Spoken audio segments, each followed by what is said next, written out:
Welcome to Saturday Morning Classics. We're starting a new book this week, and this is actually one that I really wanted to read. I've watched the movie when I was young, and books are always better than movies. This is The Amityville Horror by J. Anson.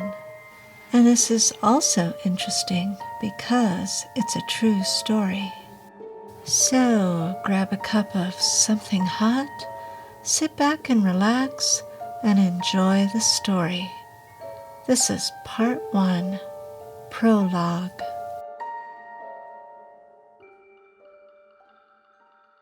On February 5th, 1976, the 10 o'clock news on New York's Channel 5 announced it was doing a series on people who claimed to have extrasensory powers. The program cut to reporter Steve Bauman investigating an allegedly haunted house in Amityville, Long Island. Bauman said that on November 13, 1974, a large colonial house at 112 Ocean Avenue had been the scene of a mass murder. 24-year-old Ronald DeFeo had taken a high-powered rifle and methodically shot to death his parents, 2 brothers, and 2 sisters. DeFeo had subsequently been sentenced to life imprisonment. 2 months ago, the report continued, the house was sold for $80,000 to a couple named George and Kathleen Lutz. The Lutzes had been aware of the killings, but not being superstitious, they had felt the house would be perfect for themselves and their 3 children. They moved in on December 23rd. Shortly thereafter, Bauman said, they had become aware that the place was inhabited by some psychic force and that they feared for their lives. They talked of feeling the presence of some energy inside, some unnatural evil that grew stronger each day they remained. 4 weeks after they moved in, the Lutzes abandoned the house, taking only a few changes of clothes. At present, they were staying with friends in an undisclosed location, but before they left, Channel 5 stated, their predicament had become known in the area. They had consulted the police and a local priest, as well as a psychic research group. They reportedly told of strange voices seeming to come from within themselves, of a power which actually lifted Mrs. Lutz off her feet towards a closet, behind which was a room not noted on any blueprints. Reporter Steve Bauman had heard of their claims. After doing some background research on the house, he discovered that tragedy had struck nearly every family inhabiting the place, as well as an earlier house built on the same site. The Channel 5 announcer went on to say that William Weber, the attorney representing Ronald DeFeo, had commissioned studies hoping to prove that some force influenced the behavior of anyone living at 112 Ocean Avenue. Weber claimed this force may be of natural origin and felt it might be the evidence he needed to win his client a new trial. On camera, Weber said he was aware that certain houses could be built or constructed in a certain manner as to create some sort of electrical currents through some rooms based on the physical structure of the house.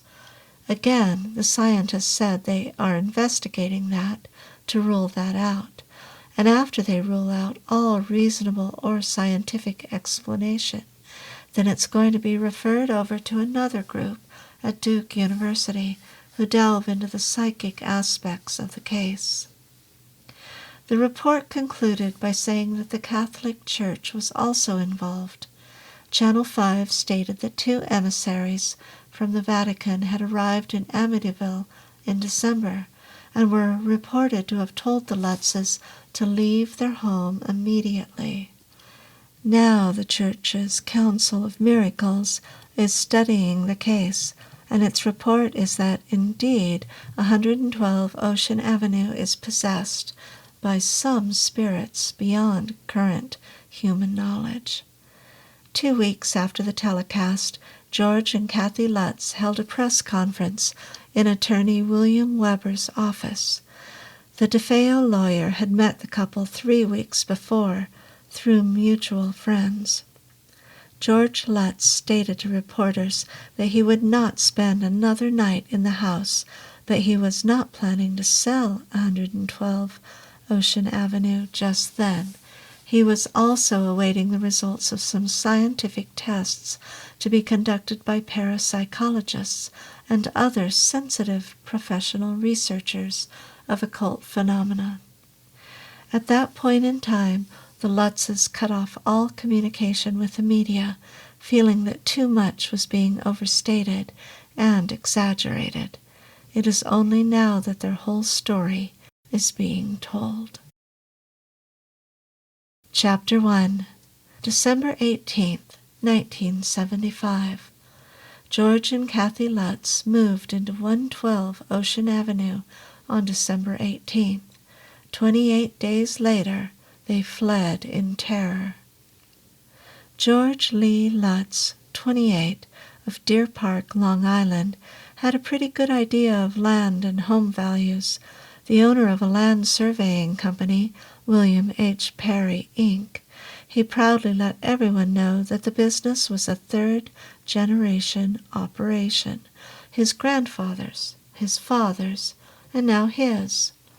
Between July and November, he and his wife, Kathleen, 30, had looked at over 50 homes on the island's south shore before deciding to investigate Amityville. None in the $30,000 to $50,000 range had yet met their requirements, that the house must be on the water and that it must be one to which they could move George's business. In the course of their search, George called the Conklin Realty office in Massapequa Park and spoke to broker Edith Evans.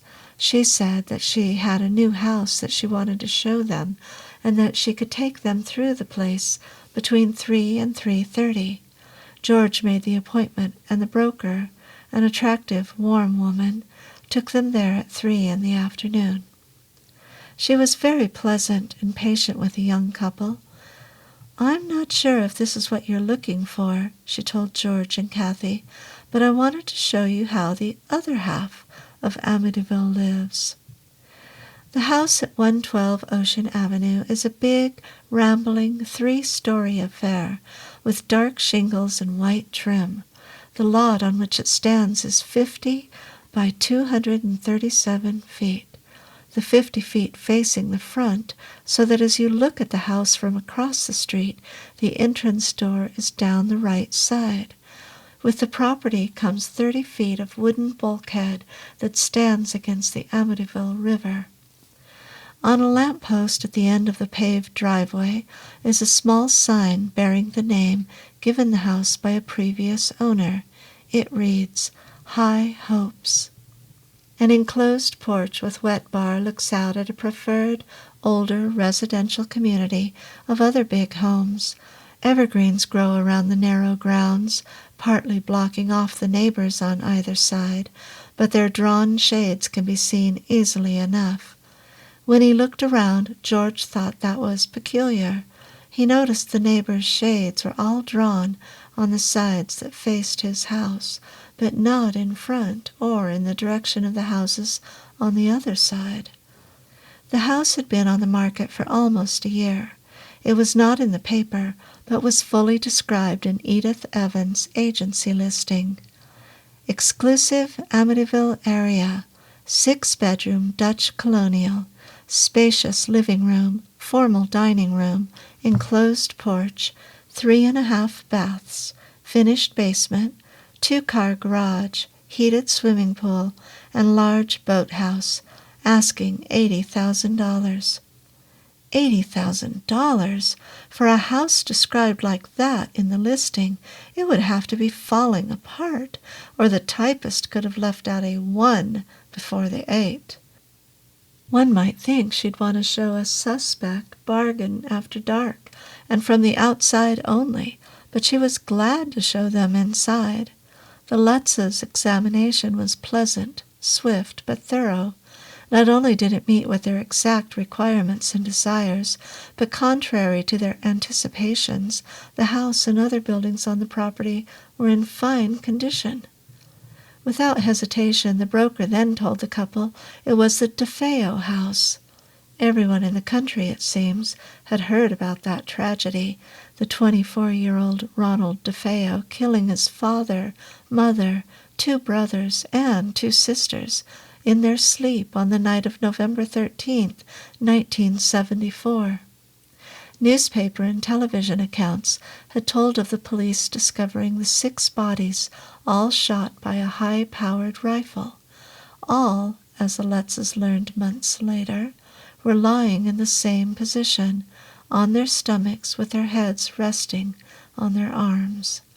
Confronted with this massacre, Ronald had finally confessed, "It just started. It went so fast, I just couldn't stop." During his trial, his court-appointed attorney, William Weber, pleaded for his insanity.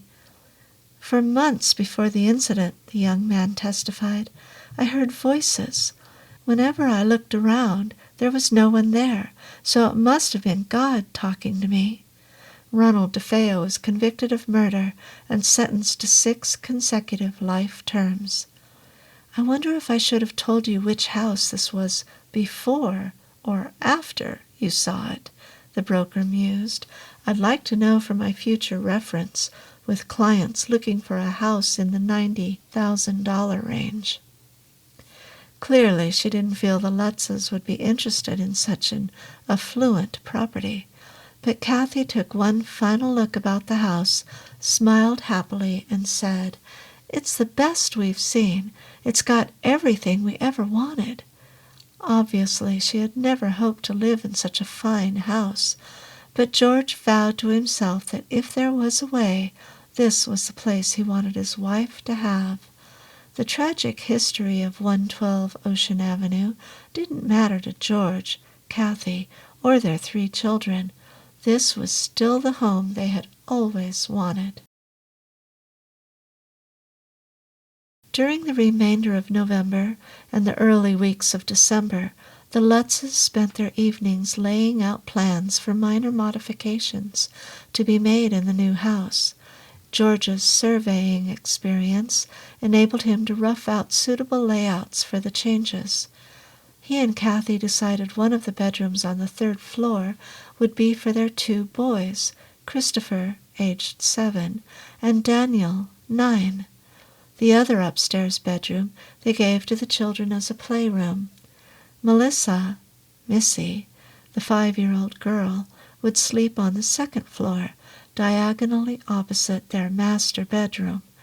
There would also be a sewing room and a big dressing room for George and Kathy on the same floor. Chris, Danny, and Missy were well pleased with their room assignments. Downstairs on the main floor, the Lutzes had a slight problem. They didn't own any dining room furniture. They finally decided that, before the closing, George would tell the broker they'd like to purchase the dining room set left in storage by the DeFeos, along with a girl's bedroom set for Missy, a TV chair, and Ronald DeFeo's bedroom furniture.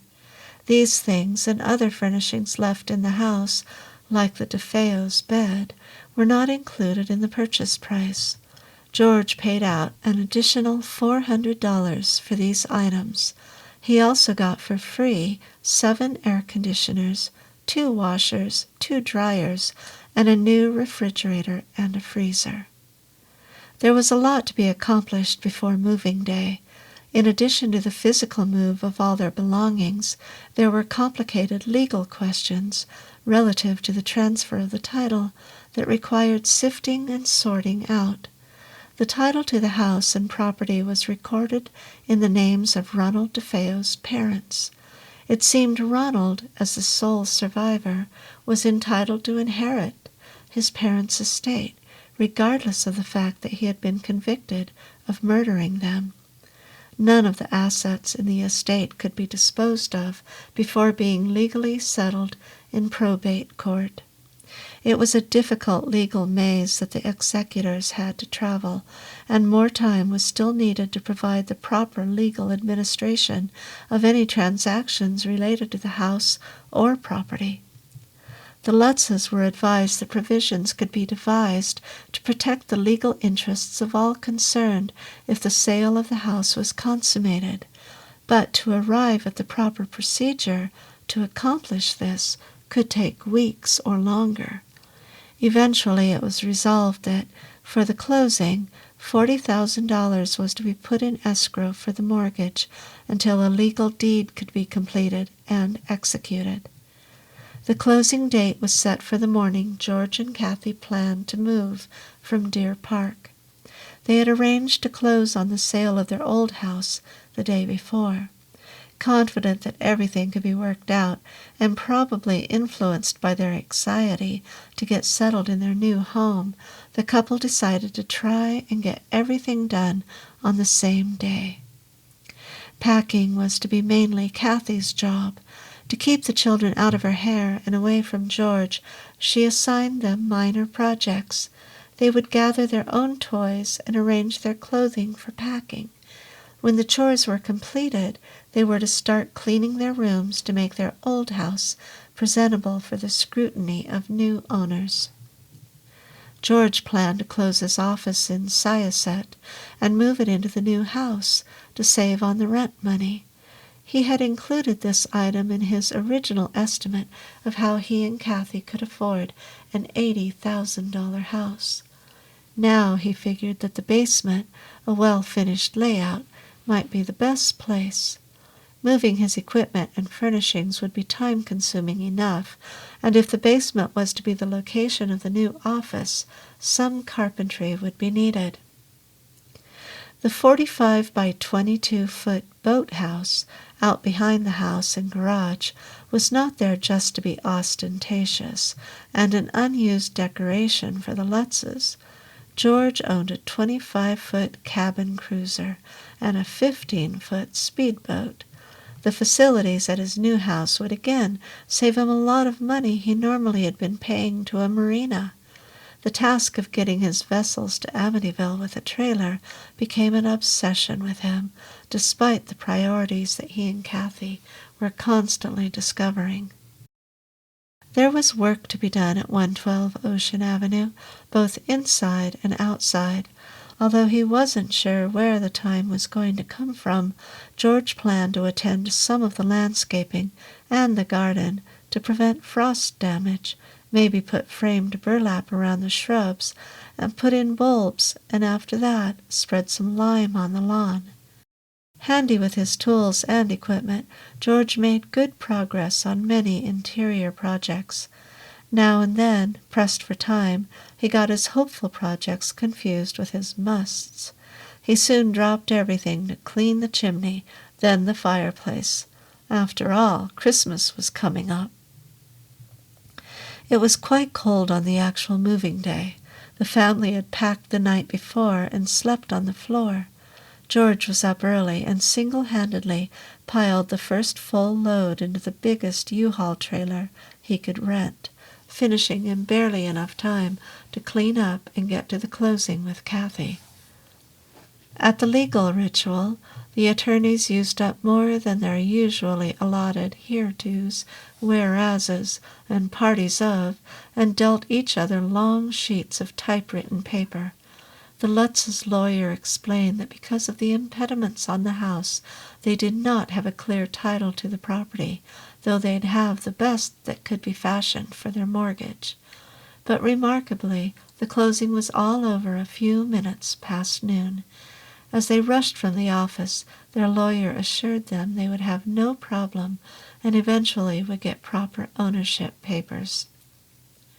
At 1 o'clock, George rolled into the driveway of 112 Ocean Avenue with the trailer crowded with their belongings and the DeFeo's refrigerator, washer, dryer, and freezer that had been in storage.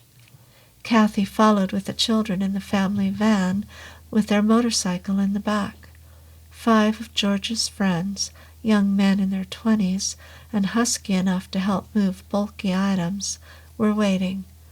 Furniture, boxes, crates, barrels, bags, toys, bikes, motorcycles, and clothing were taken from the truck onto the patio at the rear of the house and into the garage. Then George walked to the front door, fumbling in his pockets as he went, searching for the key to the door. Irritated, he returned to the truck and thoroughly searched it before admitting to his assistants that he didn't have it. The broker was the only one with the key, and she had taken it with her as she left the closing. George called her, and she went back to her office to fetch it. When the side door was finally open, the three children leaped from the van, made right for their respective toys, and began a parade of unprofessional movers in and out of the house. Kathy designated the destination of each parcel. It took time to maneuver furniture up the fairly narrow stairwell leading to the second and third floors, and by the time Father Mancuso arrived to bless the house, it was well after 1:30 p.m. Chapter 2.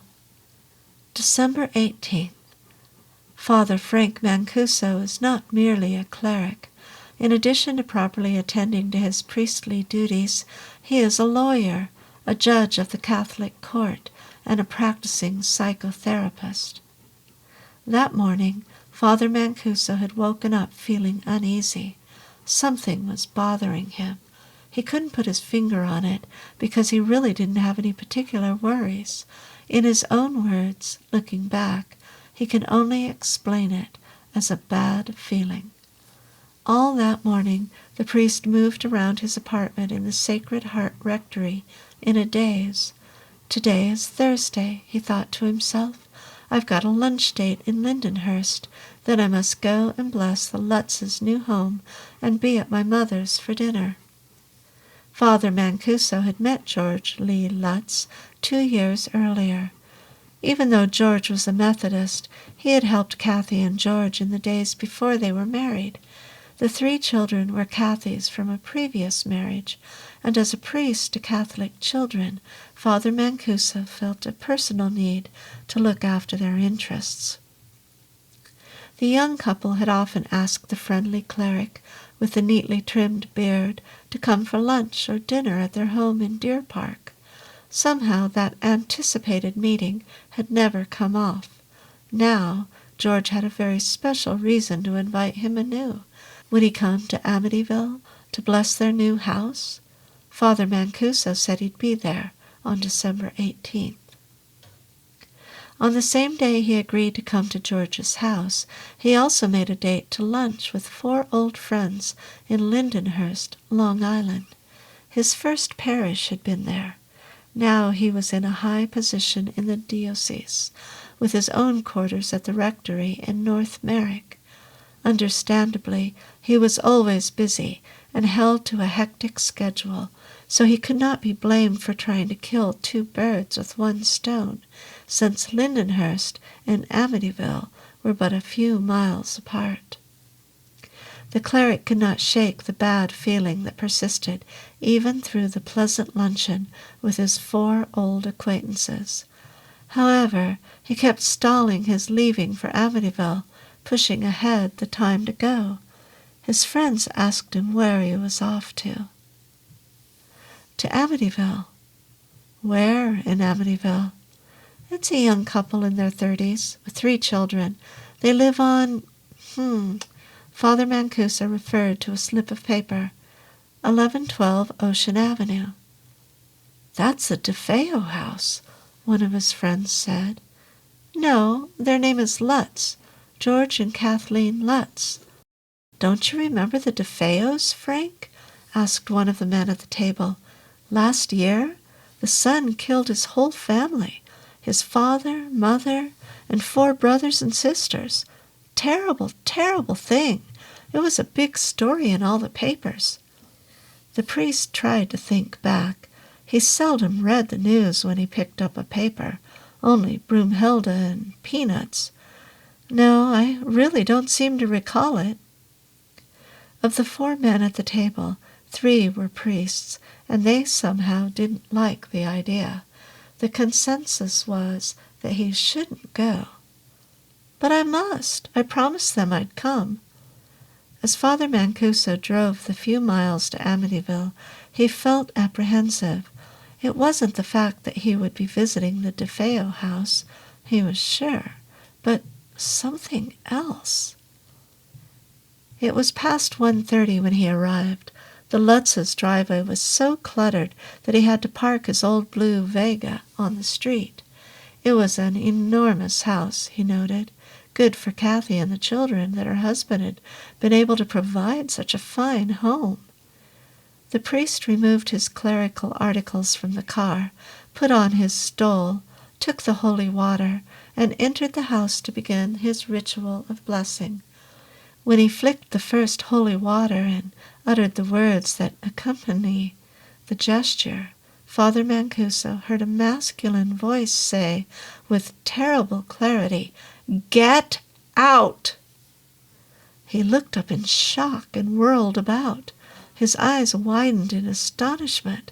The command had come from directly behind him, but he was alone in the room. Who or whatever had spoken was nowhere to be seen. When he finished his ritual of blessing, the priest didn't mention the incident to the Lutzes. They thanked him for his kindness, asked him to stay for supper, such as it would be that first night.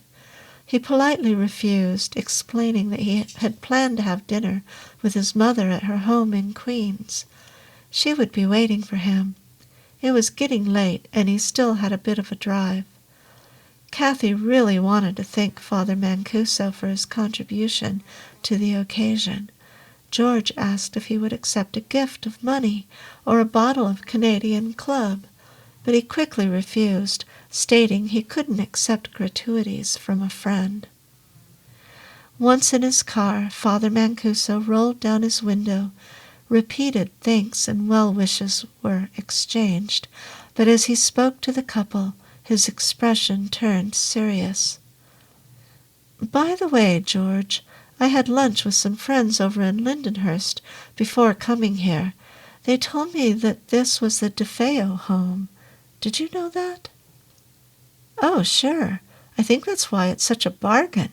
It was on the market for a long time, but that doesn't bother us at all.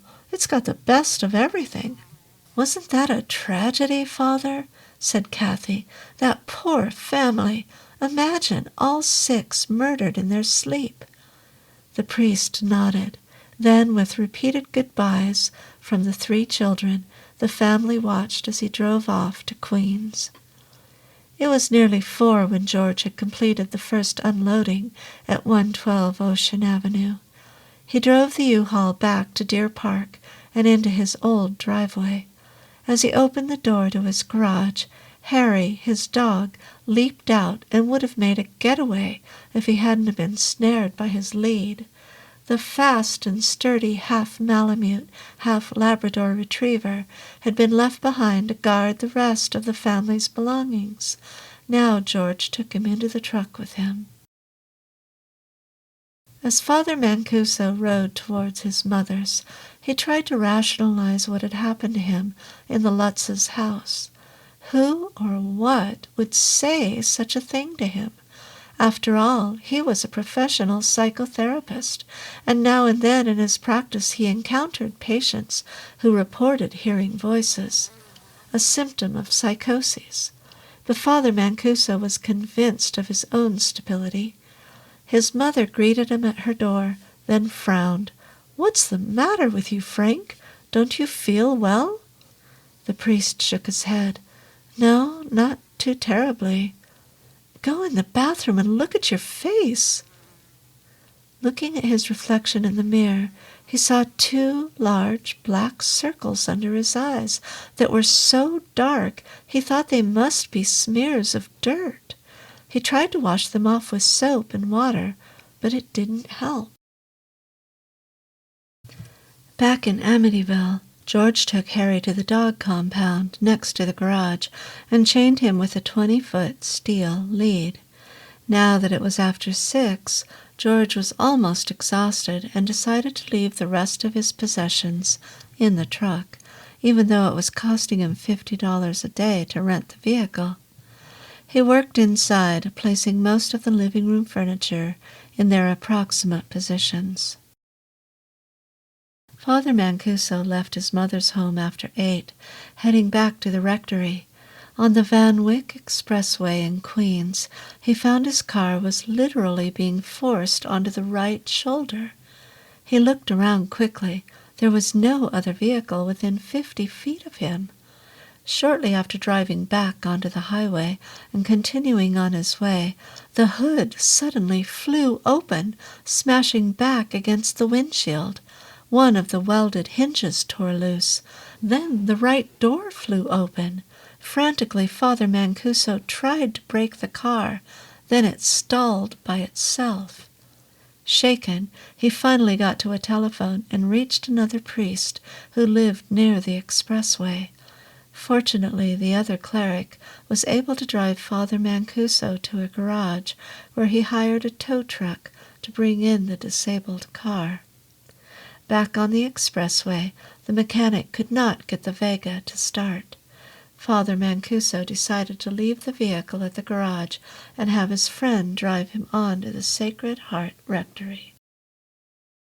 Coming to almost the very end of his strength, George decided to complete the day's labor with something more pleasurable for himself.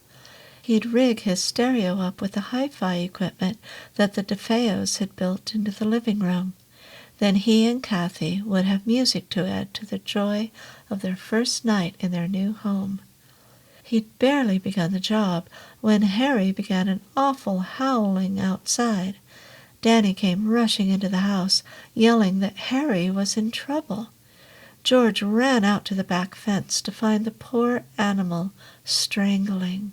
He had tried to jump over the fence and was now choking on his chain, which had looped across the top bar. George freed Harry, shortened the lead so the dog couldn't try that again, and returned to installing the stereo. An hour after he was back in his quarters, Father Mancuso's telephone rang. It was the priest who had helped him out earlier. "Do you know what happened to me after I dropped you off?" Father Mancuso was almost afraid to ask. "The windshield wipers. They began to fly back and forth like crazy. I couldn't stop them. I never turned them on, Frank. What the hell is going on?" By 11 o'clock that night, the Lutzes were ready to settle down for their first night in their new home. It had got colder outside, down to almost 6 degrees above zero. George burned some now empty cardboard cartons in the fireplace, making a merry blaze. It was the 18th of December, 1975, the first of their 28 days. Chapter 3. December 19th to the 21st. George sat up in bed, wide awake. He had heard a knock on his front door. He looked around in the darkness. For a moment he didn't know where he was, but then it came to him. He was in the master bedroom of his new home. Kathy was there, beside him, hunched down under the warm covers. The knock came again. "Who's that?" he muttered. George reached for his wristwatch on the night table. It was 3:15 in the morning. Again a loud rapping. Only this time it didn't sound as if it was coming from downstairs, more from somewhere off to his left. George got out of bed, padded across the cold, uncarpeted floor of the hallway, and into the sewing room that faced the Amityville River in the back. He looked out the window into the darkness. He heard another knock. George strained his eyes to see. "Where the hell's Harry?" From somewhere over his head came a sharp crack. Instinctively he ducked, then looked up at the ceiling. He heard a low squeak. The boys, Danny and Chris, were on the floor above him. One of them must have pushed a toy off his bed in his sleep. Barefooted and wearing only his pajama pants, George was shivering now. He looked back out the window. There! Something was moving down by the boathouse. He quickly lifted the window, and the freezing air hit him full blast. "Hey! Who's out there?" Then Harry barked and moved. George, his eyes adjusting to the darkness, saw the dog spring to his feet. The shadow was close to Harry. "Harry, go get him!" Another rap sounded from the direction of the boathouse, and Harry spun around at the noise. He began running back and forth in his compound, barking furiously now, the lead holding him back. George slammed the window shut and ran back to his bedroom. Kathy had awoken. "What's the matter?" She turned on the lamp on her night table as George fumbled into his pants. "George!" Kathy saw his bearded face look up. "It's all right, honey. I just want to take a look around out back.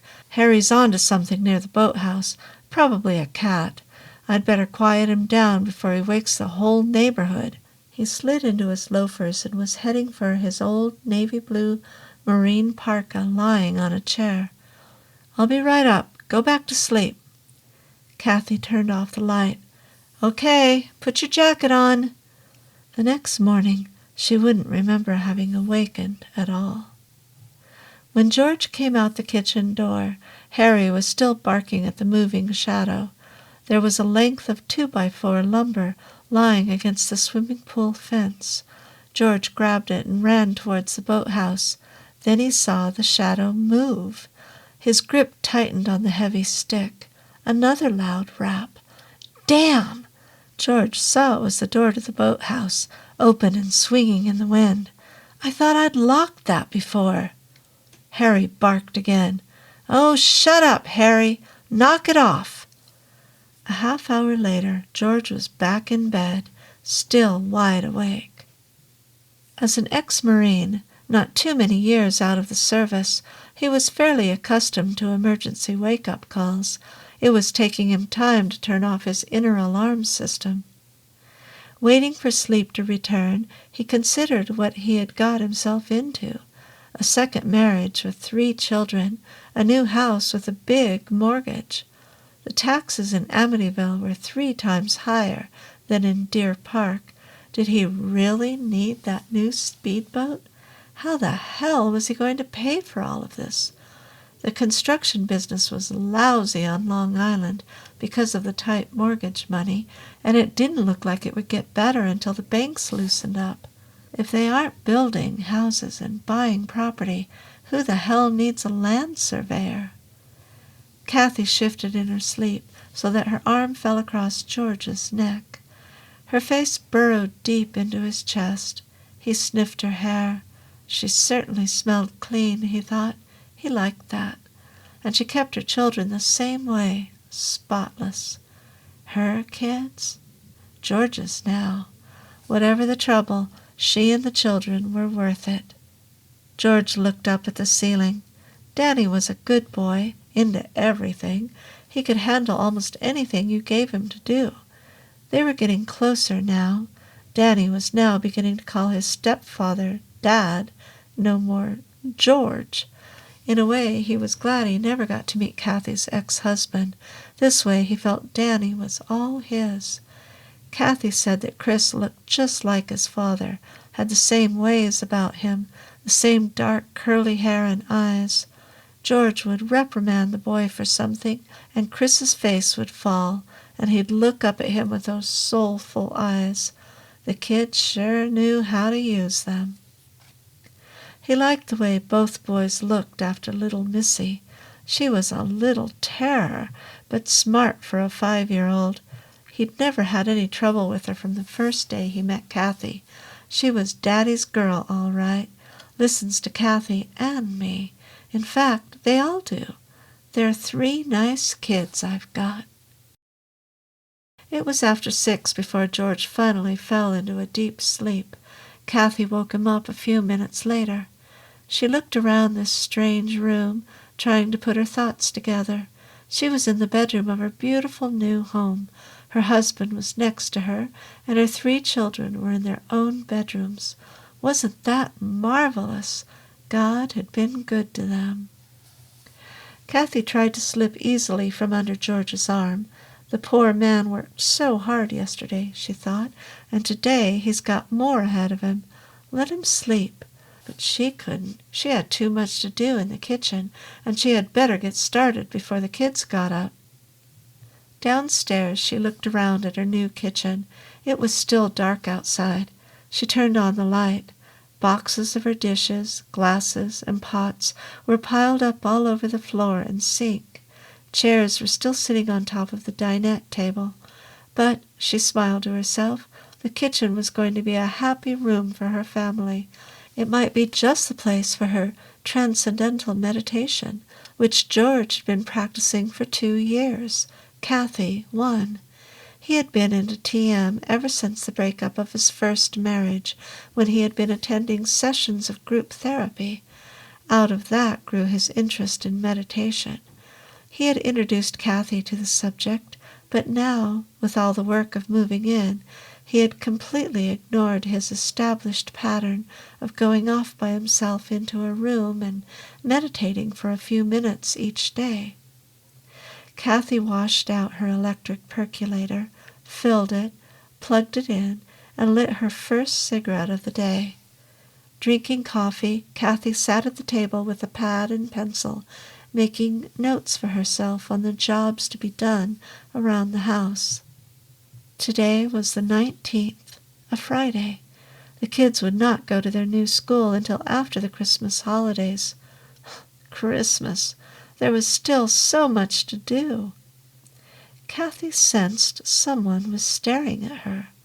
Startled, she looked up and over her shoulder. Her little daughter was standing in the doorway. "Missy, you scared me half to death. What's the matter? What are you doing up so early?" The little girl's eyes were half closed. Her blonde hair hung across her face. She looked around as if not understanding where she was. "I want to go home, Mama."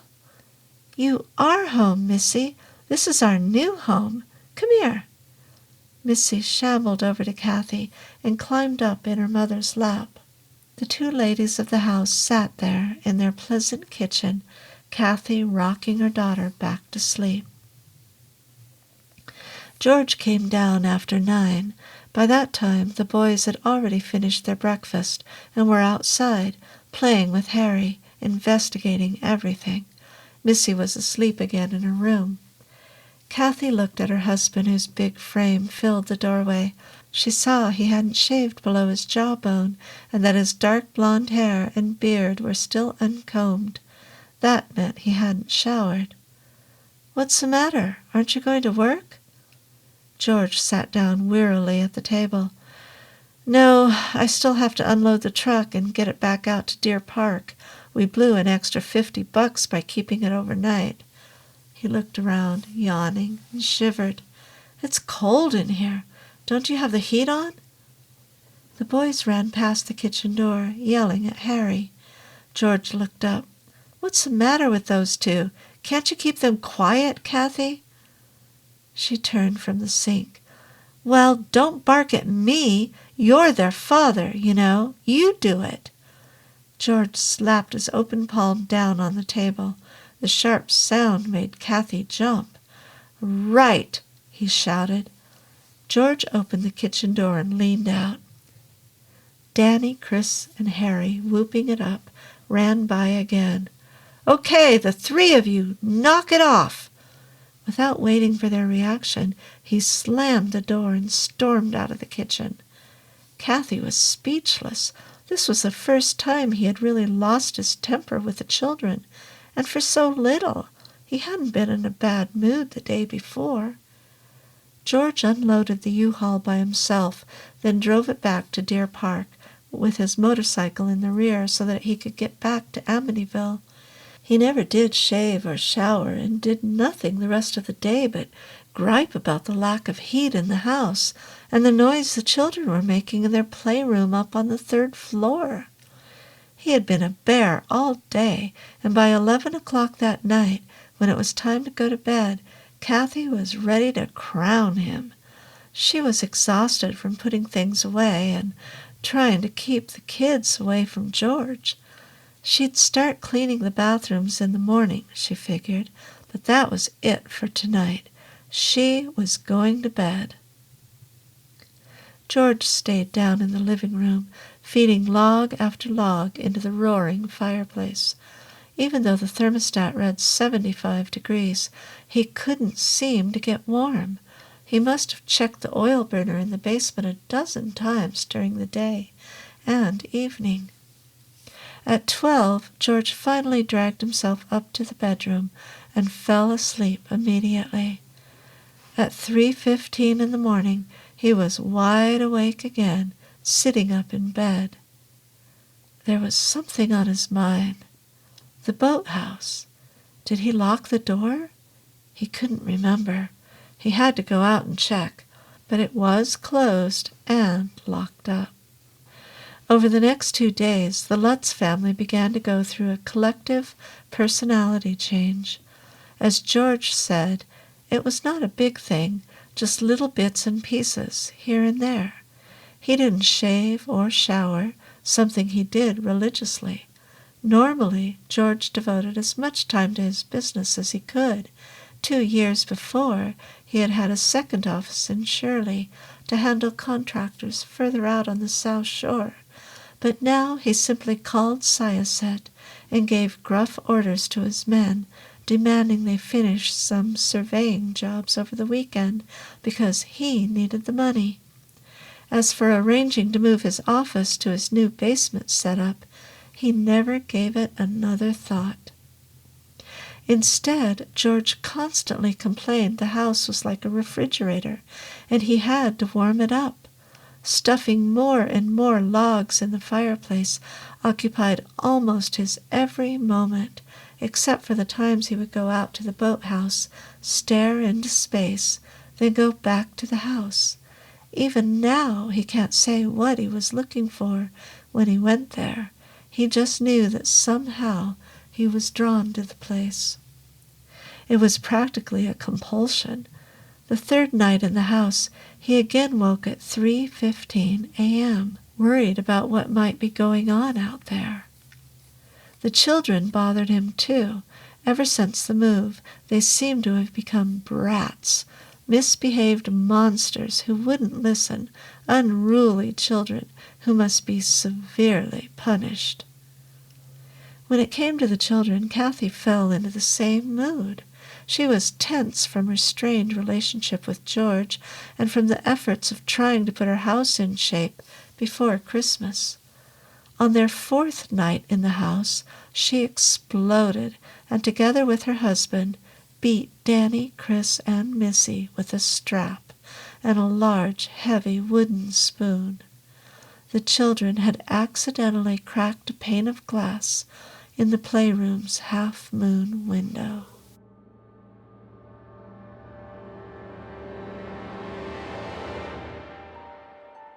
Well, it didn't take long for things to start to fall apart in that house. I hope you enjoyed this morning's story, and I hope you'll join us next week for another installment of the Amityville Horror. And until then, have a great week, everyone.